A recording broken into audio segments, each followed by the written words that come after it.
Let's be real, y'all knew what was about to happen when that casserole popped up. But as we move into the hotter weather and summer approaches, I have a feeling this guy might be making a few more appearances on What the Honk.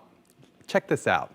I'm talking about the rubber ducky again, guys. He's back. We've seen him previously on top of a BMW coupe already, and now he's going for a ride on this Jeep Gladiator. I love that Jeep so much. Now, obviously, the Jeep is way better than the coupe to transport this massive pool float, but it's still funny to see. Just please keep in mind, you must make sure it's properly strapped down, or the next time we see Mr. Duck, he's gonna be flat.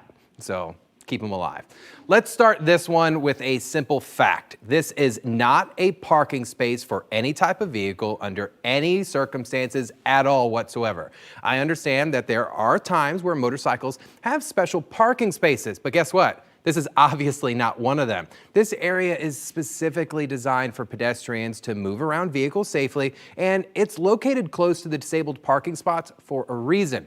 This motorcycle rider definitely had a major lapse in brain function parking right here. Come on, guys, we can do better than that.